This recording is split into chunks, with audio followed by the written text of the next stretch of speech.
I want to introduce whoever I'm working with to a sense of wholeness as quickly as I can, so that we're not doing our work to get to wholeness. We're not meditating to get to wholeness. We're not working with a client to help them get to wholeness. We're actually revealing their wholeness from the very start. And so each session, each time we're working, it's coming out of this aspect of wholeness.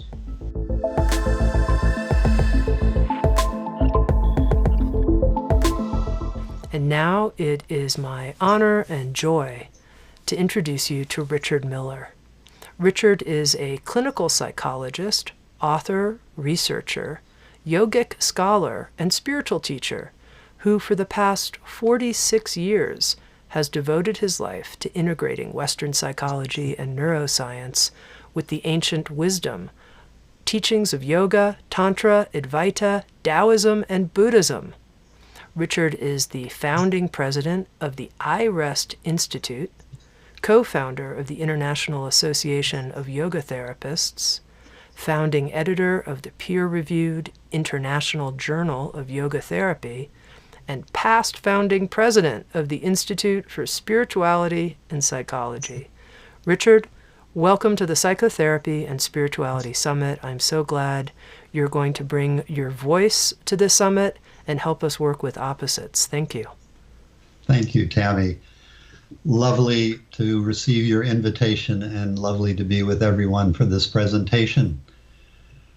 I'd like to weave in and out of looking at how spirituality and psychology and this interesting aspect of working and welcoming with opposites can complement both fields and help integrate them. When I think of the field of psychology and the field of spirituality, I think both of them are geared towards restoring our body, our mind, and our senses to their natural functioning. They're helping us to become fully functioning human beings operating on all cylinders that we're designed to by the inheritance of being a human being.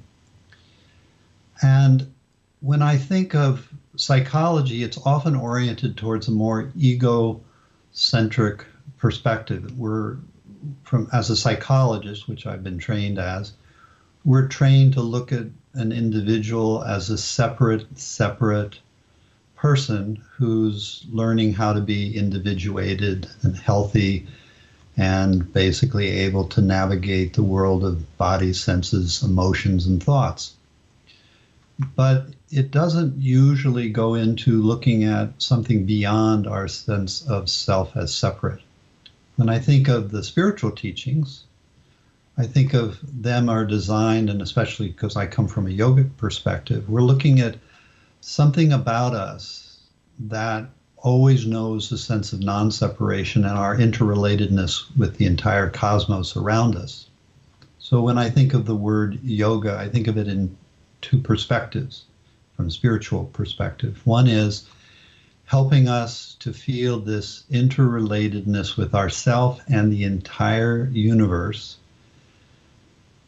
and that we feel this underlying essence that animates the entire universe, including ourselves and everyone around us. So this sense of non-separation.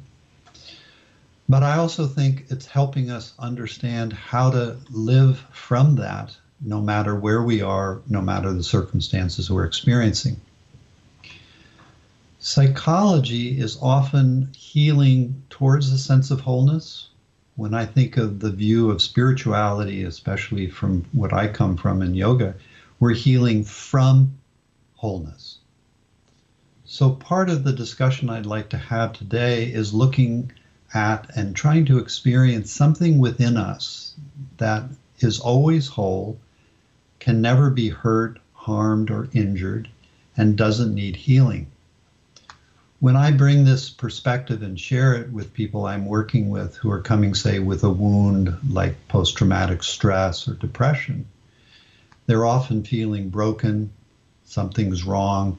How do I heal to get back this sense of wholeness?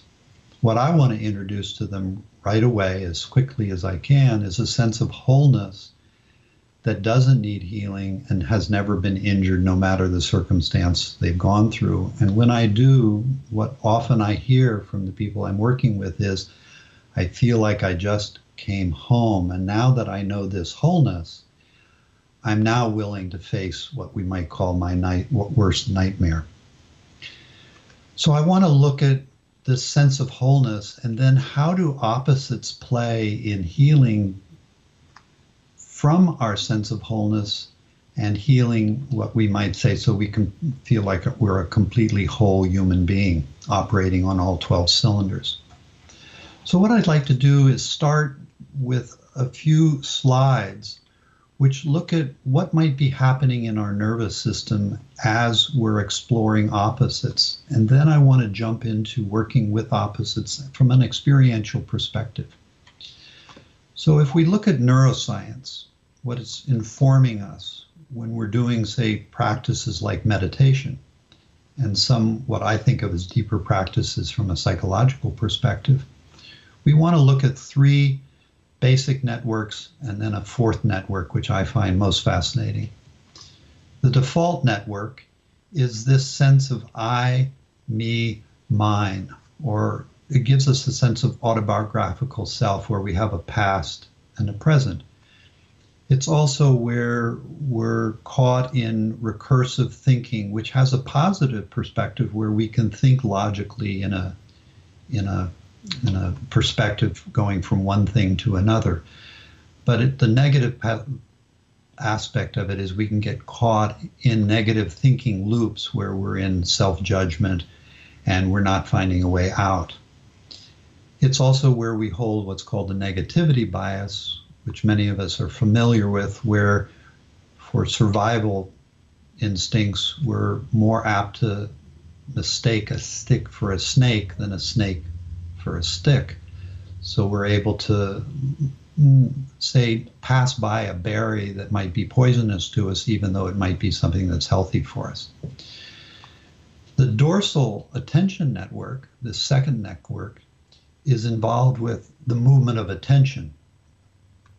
So if you take a moment as you're listening to me, I'll give you a few moments of silence, just watch how, if you don't do anything, attention just moves in and around by itself. Just notice that for a few seconds.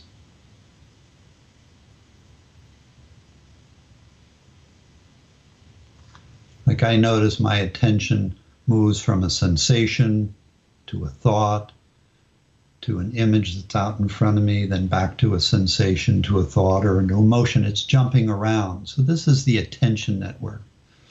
The third network, the control network, we might call the executive, is helping modulate or mediate between the default network and this attention network so we can move attention, land it for a period of time, and develop a sense of concentration. So these three networks are working together.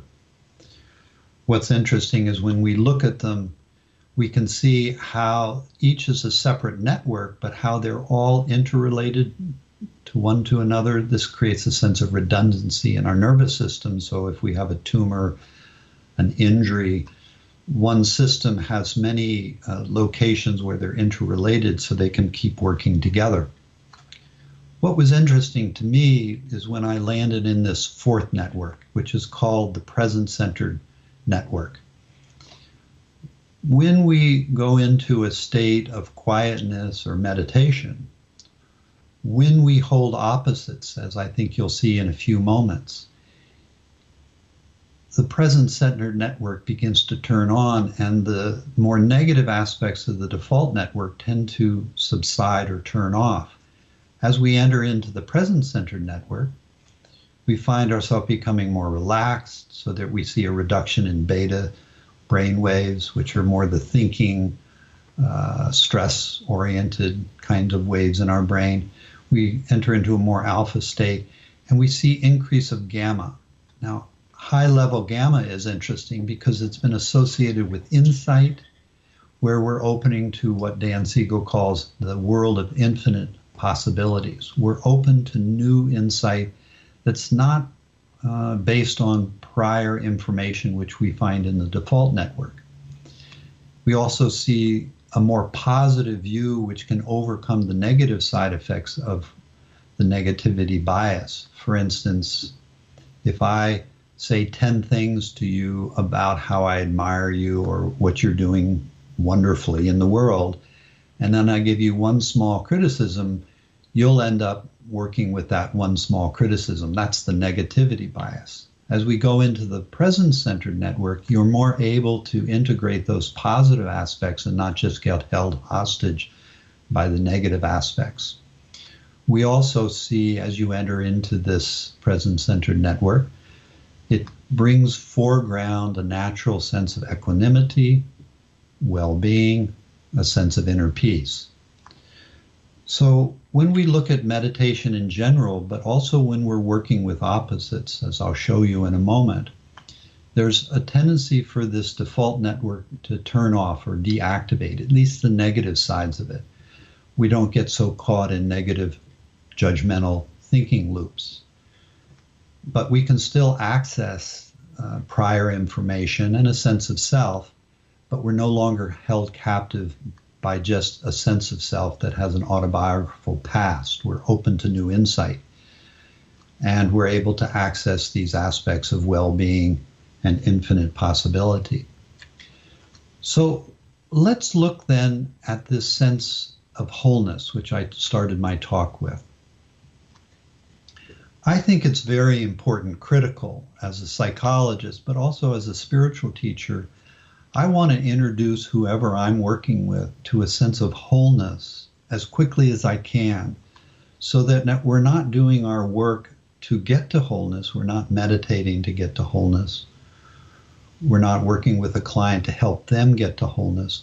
We're actually revealing their wholeness from the very start. And so each session, each time we're working, it's coming out of this aspect of wholeness. So take a moment, if you would. I'd like to engage you in a couple of experiential exercises. Take a moment, rest back wherever you are with your eyes open or closed, and let your attention come into your right hand. Notice the sensations of the hand, palm, fingers. May feel like it's vibrating or pulsating. Then bring your attention over to your left hand. And then sense both right and left hands at the same time.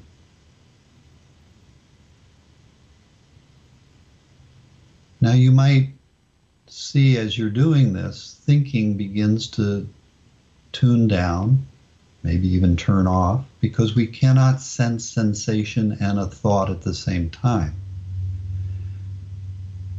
As you're sensing one hand, say come back to your right hand,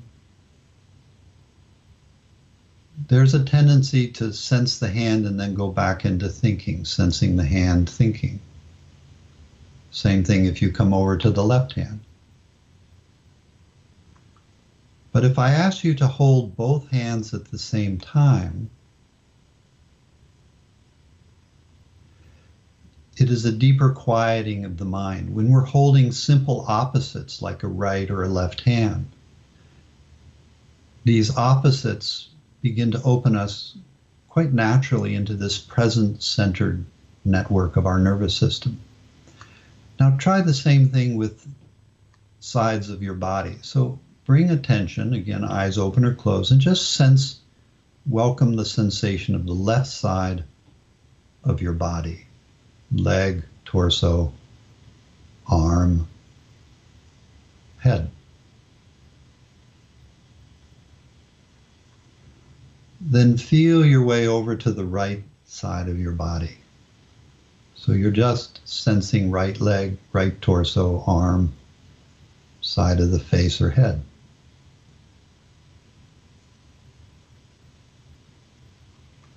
Now sense both left side and right side at the same time. Again, we're choosing simple opposites of the body, and we could do this with the front and the back, or sensations deep inside the body at the surface, or sense your entire body. Take a moment, sense your entire body from head to toe, inside and out. Then go out all around to the space around the body, front and back, to the sides. So your attention network is more wide open, inclusive of everywhere. Then narrow back down just to your physical body. Then become inclusive of the space all around the body. And hold both at the same time, both the physical body and the space all around the body. Holding these two simple opposites of physical sensation, we might be able to see very quickly how the thinking mind begins to tune down, and we open to a more sense of quiet or equanimity or peacefulness.